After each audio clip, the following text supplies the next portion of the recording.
Hello and welcome to the Brutal Iron Gym podcast, where our goal is to cut through the BS and deliver the brutal truth about topics related to health and happiness. So today's topic is nutrition, and the title is "Who is They?" so, a couple of years ago, I was at a supplement store, and I won't say where because I didn't get necessarily the owner's permission to tell the story, and it might not be a positive story in their mind, but they were laughing at the time. I was in a place of business. Yeah. Oh, jeez. Sorry, I knocked the phone off that films for YouTube. But I was in a place of business, and a lady came in and was talking to myself and the supplement store owner, and she was wanting. I think her intent, if you were to ask her, would have been that she wanted information. However, she didn't shut the hell up the whole time she was talking for us to answer anything. So she was telling us about nutrition stuff, asking questions, but never stopped after the question to hear an answer. Just kept talking about what she thought the answer was. And I was laughing because at the time I was thinking to myself, I'm like, there's three people in this room. You know the least, but you're talking the most. Something seems off. So I know for myself, like when I go to clinics or go to learning events, I very rarely speak. I probably look like a hermit because I almost never talk. And the reason why is because if I'm speaking, I'm sharing knowledge. If I'm listening, I'm learning knowledge. So I like to listen more than I like to speak. Now, there is truth absolutely to when you speak and you teach. It kind of solidifies what you know or reorganizes it to a more clear maybe organization within your mind. So there's benefits to speaking for sure. But in regards to trying to learn new things, if you're the one talking, that's not a good thing. You want to be the one listening. So for this lady, and she had a supplement store owner who knows his shit like really well, and she had myself, who is a nutrition, like I have a nutrition degree and like a master's in nutrition, and I've been doing this for 18 years. So she should not have been the one talking. She should have asked her question and then shut up, because then she could hear us talk, and we knew more than she did, and we knew exactly how to answer her question. She just wanted to be told what she was doing was right, which it wasn't. But I remember in her conversation, she kept on saying, well, they say da da da da da da da. They say da da da da da da. So it was like, well, they say I should do this, this, and this with my calories, but then they say that I should do this, this, and this with my protein, but I don't feel like my protein is high enough. Da, da, da, da, da, da. And it was just like, oh my God. So I remember every time she would say, they say, I would interrupt her because I was in a kind of a pissy mood. So I would say, who's they? And I would just interject that every time she said something. And she would kind of like look at me the first time or two. And I'm like, no, seriously, like who's they? That way we can help, kind of qualify the answer in a sense of saying, well, if they is just, your friend Brenda down the street, doesn't mean that she actually knows what the hell she's talking about. But if they is like a nutritionist, okay, well then maybe we have to look a little bit into deeper what they're saying, maybe why they're saying it, and kind of consider that with a little bit heavier weight than so and so friend down the street. So she said, well, I don't really know. I just heard it. And I'm like, well, heard it from who? Because again, I was in a pissy mood. And it was always like, something in a magazine or like Dr. Oz on TV, or she saw some ad on Facebook. Oh my God. But it was that kind of stuff. So in my mind, I was screaming, but hopefully outwardly, I was semi presentable and respectful. But I remember the lady kept saying, they say, they say, they say. So, who is they? This is something we want to be careful of when we are listening to advice or information in regards to nutrition. Also, in every aspect of life. So, if I want to learn about, electrician work, I need to go talk to an electrician, not talk to, so and so down the street who's done wiring in their own house but never done it anywhere else ever before, and you don't have a clue if the wiring in the house is actually any good. So they may have done it once. It doesn't mean they actually know what the hell they're doing, and it doesn't mean they actually can give advice. So overwhelmingly, people mean well when they give advice, but overwhelmingly, people don't know shit. I know this sounds really mean. so, but I've been doing personal training for 18 years. I've been lifting weights for 20 years. So I started getting paid by people to teach them how to lift weights, do nutrition and exercise when I was 18. I started lifting weights when I was 16. I started exercising, doing push-ups and sit-ups when I was 15. So I'm 36. So I have like 20 years experience of doing this.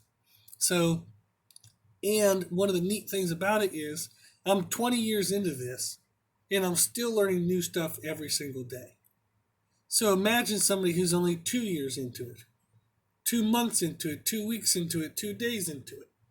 So, who you're listening to better have pretty damn long level of experience, because otherwise you're unaware of what they're missing, knowledge-wise. So you don't know what you don't know until you know that you don't know it. So a lot of times people don't know what they don't know. So people mean well when they give advice, but they have no freaking clue of what they don't know around that advice. So there's a thing I posted recently on social media that says don't accept criticism from someone you wouldn't take advice from. And what this means is if somebody is criticizing you in profession or in life, but it's not somebody that you would actually want to take advice from, then don't give their criticism much weight and worry. So don't get overworked about it if it's not somebody that you would actually want advice from, meaning their criticism, which is actually a form of advice, isn't something that you should actually really care much about. So this is important in the sense that there are going to be a lot of people who criticize things we do, either constructive criticism or actually negative criticism. There's going to be a lot of people that try to give you advice, and especially in nutrition and training, because people want to help. People love feeling helpful, even if they don't have a freaking clue what the hell they're doing. They'll lie to themselves, convince themselves that they have knowledge, but they don't realize how little that knowledge is in scope of how much knowledge is possible to have. So, for example, if somebody has done a certain style of a diet and it felt well for them and one cousin of theirs, they're going to think that this is the best thing in the world and everybody should be doing this diet. They're idiots. So just because 2 people did well and you have no clue why they did well does not mean that you should be telling everyone else that that's what they should do. So, but people don't recognize this. So there are a million diet styles that will work initially because they all involve some form of caloric reduction and or carbohydrate reduction, which decreases water weight. So how much water we store in our body. Therefore, the body weight will go down on the scale. So it'll go down because there's a caloric reduction, or it'll go down because there's a water retention reduction. So every diet, almost every damn diet in the world, works initially. So everyone thinks that their diet is the best diet once they, like a month or 2 into it. Then 3, 4, 5, 6 months into it, they realize they're absolutely idiots because the diet crashed and burned. They feel like shit, and they lost all the results that they had thought they had gotten before. So, and I know this is overly pessimistic, but it's so common, it's ridiculous. So people will get on these kind of trends whenever the same tried and true stuff with nutrition that worked when I was 18 is the same damn stuff that's working when I'm 36. So my advice has refined itself, and I've gotten more details and information and knowledge around my advice, but the advice hasn't changed since I was 18. If you want to lose weight, you have to do a caloric reduction. Okay? But you have to do it with other things in mind. That you can eat too little, so you have to make sure you don't do that. You also can just eat too inconsistent, which messes things up as well. You have to make sure you have enough protein. You have to make sure you have enough meal frequency. You time your calories when you most need them, not when you least need them. So there's all these rules around calories, but it's the same damn rules that have been the same damn rules for as long as we've been doing this. So we've talked about in podcast 41, so way back when, in podcast 41, we talk. The title is Diet Right, What Matters Most. I reference this podcast, almost every freaking nutrition podcast, because it talks about the components of most significance in a diet, whether it's a diet to lose weight, diet to increase weight, whether it's a diet to increase performance, whatever the hell the diet is. Diet is just a term for a structured way of eating. So the rules of what makes a diet effective have not changed. They're the same thing all the time. How you apply those rules to each individual is definitely different. I mean, I have, thousands of clients that I've worked with, and no one really follows the exact same diet, just like no one really follows the exact same training. There are concepts, of course, that are true for everyone, but how you apply those concepts to the individual is different. But there's also improper ways to apply them, and then as much as there are proper ways to apply them. So I was talking to somebody recently, and they wanted to do intermittent fasting. And their way of defining intermittent fasting was, I wake up in the morning, I have coffee, I go to work all day, and then I eat all my food between 6 p.m. and 10 p.m. I've been feeling great. This is the best diet in the world. Yeah, it's absolutely stupid. So you're underfed all damn day. You're running the body in an enormous deficit, which is going to produce an enormous amount of cortisol, and it's going to make the body just absolutely pissed off, freaked out, not doing well. Then you just dump a day's worth of calories into 4 hours. At the end of the day, the body says, oh my God, let me grab a hold of all of this stuff so I can kind of repair myself from the day and then save as much as I possibly can, because you're going to do the same stupid shit to me tomorrow where you don't eat anything and I have to run off fumes. So rather than me having nothing to run off tomorrow, I'm going to try to save all of my calories now, so that way I have some stored up calories for tomorrow, which is body fat. Then somebody will say, well, no, I ate under my caloric needs per day. Oh, okay, yeah. So you ate all of the calories you needed in a 4-hour window, which your body could not burn off in a 4-hour window. Therefore, it had a surplus during those 4 hours. It will save that surplus as much as possible towards body fat to then fuel the other 20 hours of the day. So you may be in a deficit, but the deficit is not being made up by body fat burn. It's being made up by reducing how the body, the speed in which it processes things. It's going to stop doing processes that it believes to be the least important, and it's going to start losing muscle mass, because muscle mass takes calories to keep alive. So if you're not using it, the body will get rid of it. So you will lose weight because you have water retention difference, you're going to have muscle loss, and you're basically just going to beat the shit out of your body and rip it down to shreds.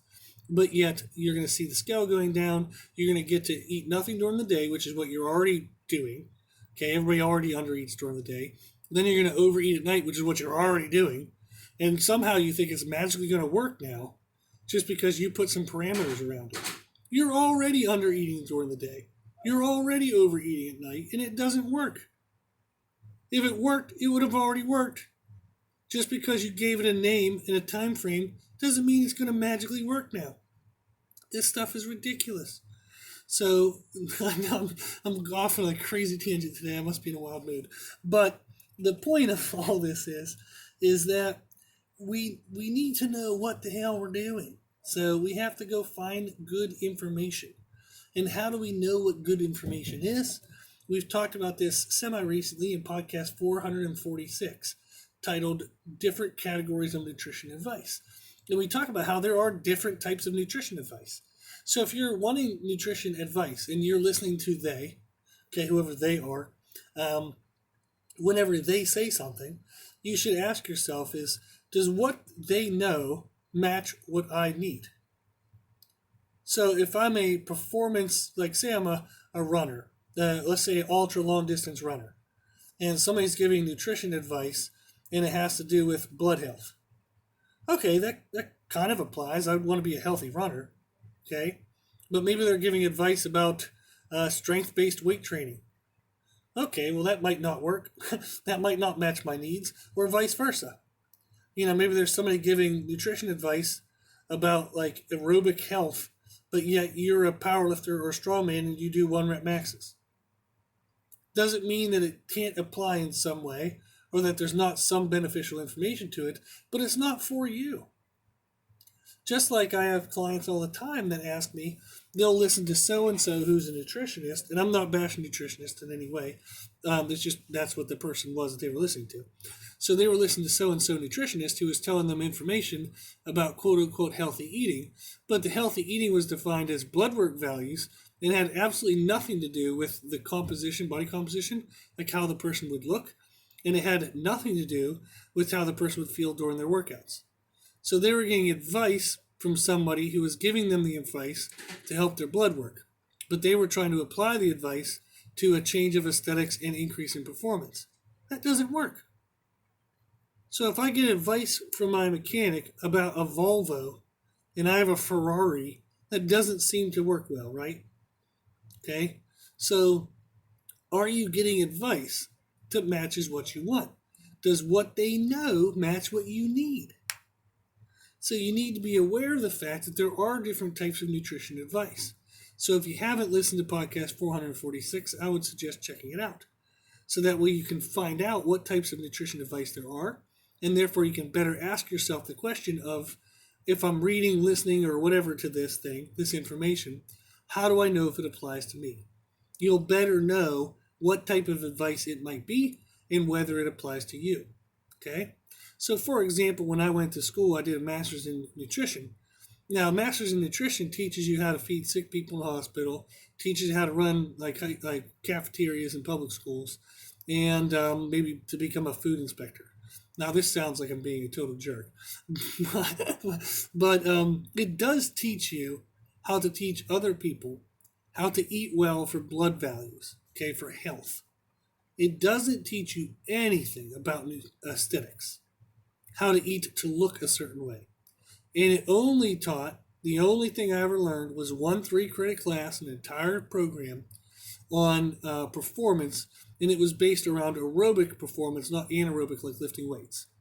So it was purely aerobic based, and it was more long distance running than it was sprint training, but they did include both.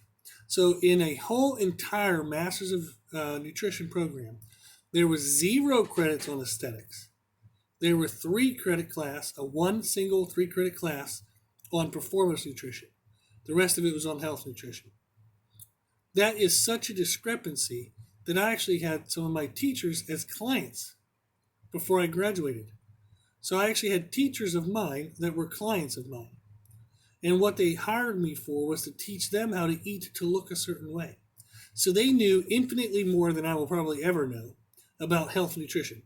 So I've had teachers who were freaking geniuses, and if you would just name a vitamin or a mineral, they'll tell you like 4 million foods it would be in, the content of each food, and they'll tell you every single body process that mineral is involved in. Great information. But it doesn't necessarily help you like look leaner. It doesn't help you build your triceps. It doesn't help you, improve the aesthetics of your abs. It doesn't help you learn how to lose fat while not losing muscle. So that was the stuff they had hired me for. So I didn't even have a master's yet, and I was being hired by people who had the master's. And the reason why was because the information was different. What they knew was different than what I knew. So they knew a lot more than I did, and probably still do know a lot more than I do about the category of nutrition that they understood. But I knew more than they did about aesthetics. So it's important to recognize that there's different types of nutrition advice. There's different types of nutrition knowledge. So that way, if you're getting advice from someone, you have to know if that advice applies to you. Just because it has to do with food doesn't mean it applies to how you want to use food. So like I said, if you get advice from a mechanic and they just tell you how to fix a car, well, is that your car? Do you even have a car? Maybe you have a truck, okay? Is what they're saying applicable to you based on your individual needs and your goals, okay? You also want to consider, is their knowledge supported by personal education, like their own education, their own experience? Or is it from someone else? Hearsay. So have they gone to school for it? Have they gotten a degree in it? What do they know education, formal education was? And then what have they done with that education? Have they helped other people? Have they helped themselves? So this sounds very mean, and there are absolutely scenarios where what I'm about to say could be incorrect. But if I want to get weight loss advice and someone weighs 400 pounds, they're probably not going to be the right person for me to get advice from. If I want to get advice on how to stop smoking, should I talk to someone who still smokes? Probably not. If I want to get advice on how to get strong, and the person I'm talking to doesn't even lift weights, probably not a good person to listen to, right? So, do they have not only formal education, do they have formal experience? Like, have they done the thing themselves? Have they helped other people? If they've never helped anyone else, just because they did it doesn't mean they necessarily know how to help other people. Everyone's a little bit different. So we said the concepts are the same, but how you apply those concepts is different. So if you're the first other person that person's trying to help, recognize that their advice might be wrong or be incomplete, and you still need to look out for another source. Now, if they've helped hundreds or thousands of other people, chances are, if they've gotten success with those people, they probably know how to do it for you too. Okay? So, make sure that when you are getting advice, you find somebody who knows exactly what you need.